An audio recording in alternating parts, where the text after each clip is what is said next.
Hey, everybody, this is the Ads with the Twang podcast. I'm your host, Ben Blackman, and on this episode, I'm going to talk to you about why Facebook ads kind of suck here in 2025.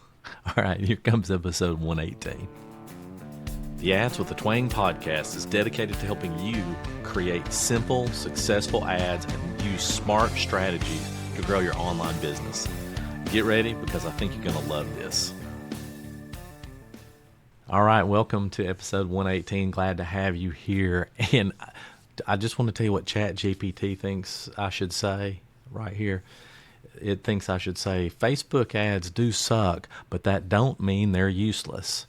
So I don't know. That's just not something I would ever say. That don't mean they're useless.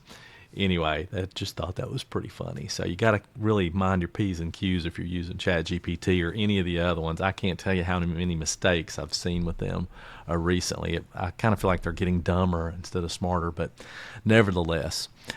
Anyway, let's talk about why Facebook ads do kind of suck. But let me just tell you, I still use them every day. I still get sales, leads, everything every day. My clients do. I love them, but they kind of suck. Does that make sense? So I just want to kind of go through that with you so we're all kind of on the same page. So what I usually hear from people about why they suck has to do with costs being up. Well, costs are always going to go up. And that's just part of the deal. That's why you want to get started in ads sooner rather than later. You're going to have a learning curve anyway, and you want it to be as, least expensive as possible, instead of waiting till costs go up and it costs you much more to learn. So go ahead and get started on them. But the other thing is that targeting for a lot of people feels broken, and it is to some extent. What Facebook used to allow from a targeting standpoint, they don't anymore. They've kind of, homogenized all these targeting options into one big, segment of groups, and those groups just aren't the best ones. But there are ways around that. It obviously still works. You just have to learn how to do it. It's time consuming, and it costs money to do that. So again, getting involved sooner rather than later, that's just kind of imperative. Now, I will say that other people, I hear this a lot too, is that they'll get a disapproval and there's no clear reason. And that will happen a lot. You're going to get a disapproval. You're going to have no idea why. And Facebook's not going to tell you why. And I have had, and this has actually happened to one of my clients. I have a lot of client stories. But one of my clients, this ad that she really loved, and it converted really well. I mean, we loved it. And the image on it was just perfect for what she was doing. And so we tried a bunch of different creatives, but this one image just kept performing over and over and over. Well, at some point, Facebook decided they didn't like the image.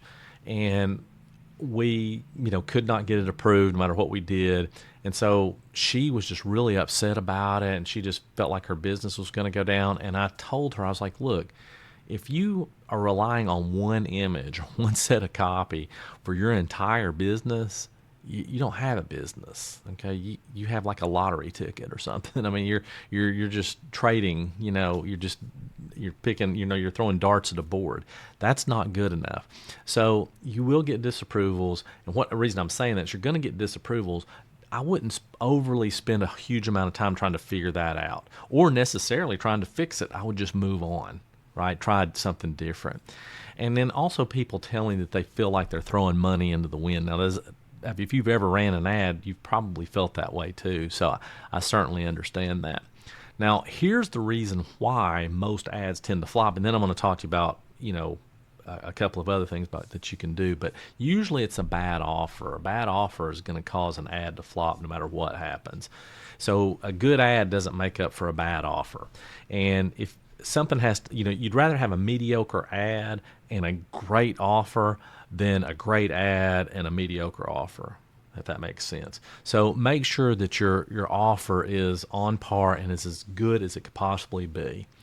The other thing is that a lot of people, they test the wrong things. They spend a lot of time testing creative, and that's a lot of experts, if you want to call them that, out there, and some that I know and really respect. I mean, they talk about testing creative a lot, but when they're talking about it, they're usually talking to people with fairly big budgets, and what I'm going to tell you is if you don't have a big budget and you're relatively new to ads, testing a huge amount is probably not in the cards for you. You're going to have to rely on writing the best possible copy, picking the best possible images, and or doing the best possible videos up front. You really want to hone that in. Does it mean you don't want to test? No, you absolutely want to test, but you just want to spend extra time. Speed on this in this front is probably not your friend. Like, if you have a big budget, you can test a whole bunch of stuff real fast, and you should. Like, that's how you should do it. Just put it out there and see what happens. But in this case, you really want to be picky.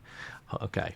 So the other thing is a lot of people tend to change too fast before they learn anything. So let me just kind of tell you, this happens a lot, and it even happens to me. So my team and I, we just put out a new lead magnet, and and I was looking at the ads, which I told them I wouldn't, but I did. I looked at the ads the next day or something, and we barely just had a few opt-ins, just a handful, I think.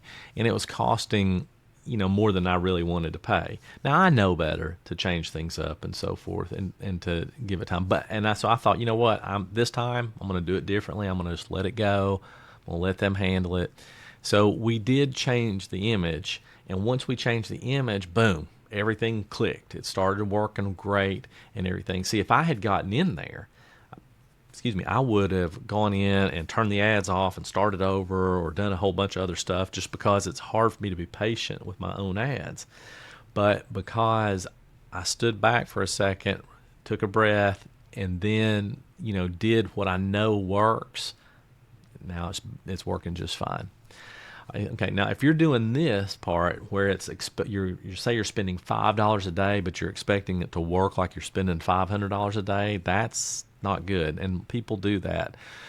Remember, your budget, your results are directly proportionate to your budget. So if your budget's really small, it's going to take some time. So I just want to give you this example, but let's just say you have a lead magnet, and let's say it costs $10 to get one person to opt in. So it depends on your industry, right? Some industries you might be able to get, 4 or 5 opt-ins for that. You might be able to.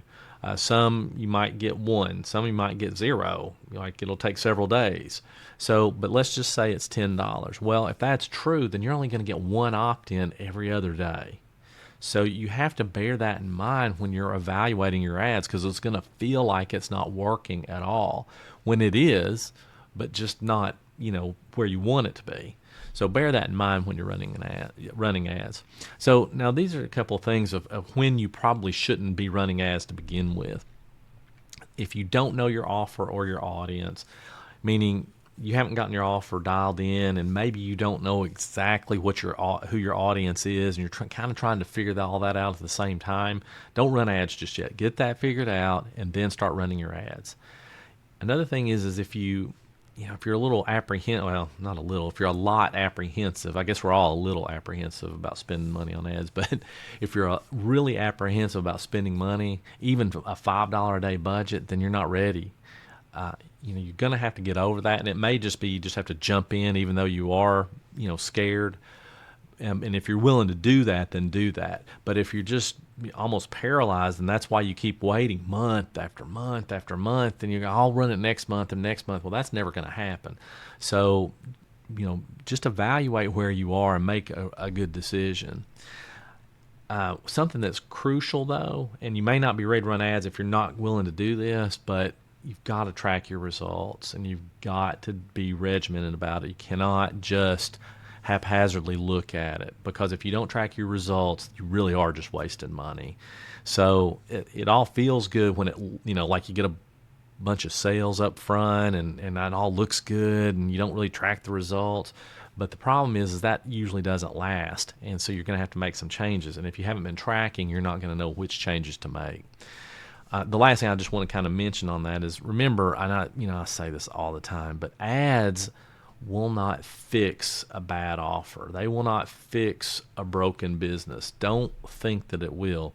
People will come. I literally just had this. I'm talking some people some coaches who are doing 7 figures, and all organic. They're making it all happen organically, which is awesome. But things started going down. The algorithm wasn't working as well. They were having a tougher time getting people through, and they wanted to jump on ads. That's the worst possible time to start ads, because you should have been doing that when things are going well. So ads won't turn things around. They can help, but there's this symbiotic relationship between ads and organic. So you just really want to make sure that you're not doing this out of desperation, is what I'm getting at. All right, now let's talk about what actually is working. Small daily budget, testing one thing at a time. That works. So, if you could test your image, that's usually the best thing to test. Like if you have a small daily budget, say $5, $10, $20 a day, then just test one thing. Test your images, test your copy, test your headline, something along those lines. You can do boosted post. That's another good thing to do, but you have to do it with a strategy behind it. Don't just hit the button. So you have to understand what your intent is with a boosted post.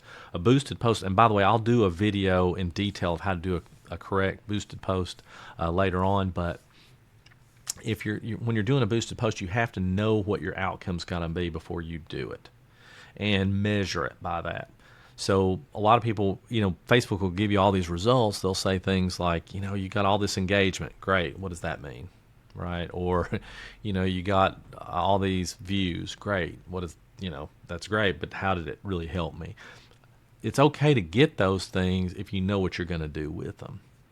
Now, speaking of that, what actually works is retargeting warm traffic. So that could be people you boosted your post to, right? So you got all those views, you got all this engagement, and now you're retargeting them to these folks who've seen your ads, or maybe they clicked on it. Now you're going to show them another ad, right? Now that works. Lead magnets also are very effective. I can't believe the number of ads I have seen that have said that lead magnets don't work. That's the craziest thing, because lead magnets have worked ever since marketing started. This is not an internet thing, okay? I don't know what they're thinking, but lead magnets are super effective, but they have to be valuable, and they have to solve real problems quickly. They're usually not effective if they don't do that. So if you're going to run ads, running into a lead magnet is a great place to get started. And by the way, a lead magnet could be your webinar. That's a lead magnet in effect. It could be a challenge, workshop, whatever you want to call it. Those are effective for lead magnets. So let me just say this, what to do instead of what all those things I had mentioned not to do. Pick one offer for the next 30 days. And what I mean by that is one offer might be your lead magnet, your webinar challenge. It might be your low ticket offer, whatever. And run ads to it for 30 days. Don't stop. Figure it out. Don't let it run for a couple of days and then, run away from it. Okay. Now you could, if you don't want to do that, you could use boosted posts to gather data. That's perfectly fine. But remember, gather data. Pay attention to what's going on with it and understand your metrics. One thing that I will say is that if you're going to do this, you've got to learn how to interpret the numbers, because most people don't. They just see the numbers and they're great, but they don't enjoy that part of it. And I get it. I totally get that. However, it is your business, and knowing those numbers is important if you're going to have a business. And last but not least, for goodness sake, quit giving up after 2 days. Okay, don't run your ad for a couple days, and just because you didn't get what you wanted or thought you should have gotten out of it, just stop running them. Now, you might need to change them. Right there, you might see the data and you're not getting what you needed out of it, depending on what you spent. You might need to change it, but don't just stop. Make the changes, make the appropriate changes, and move on. All right, and then evaluate it again, and just stick with it. You'll get it. You will get it. And I'll tell you this. My best clients know how to run ads, and they could run their own ads, but they'd rather just not. So, that's really how, most of them do know how to do it. Now, there's some that don't, and they're really awesome, and they just I'm not fooling with it. And I get that too. But most of them, they do know how to run ads. Okay, I hope that makes sense, and I hope you enjoyed this. Remember, you just don't want to treat this like some kind of lottery ticket or anything. And by the way, if I didn't mention this before, and I don't think that I did, if let's just say you want to run into a lead magnet, but your lead magnet hasn't been working. You probably want to check out my brand new Lead Magnet Mastery, the 1K system, and I teach you how to build an awesome lead magnet in less than an hour and turn it into your first 1K or your next 1K. So you can check the link somewhere in there. And don't forget, for heaven's sake, subscribe. Please subscribe. I would appreciate it. Please and thank you. All right, I'll catch you guys on episode 119. Thanks for listening to the Ads with the Twang podcast. If you get a second, jump on over to my YouTube channel, Marketing with the Twang, and subscribe. You'll get all kinds of no BS business building help there. I'll see you next time.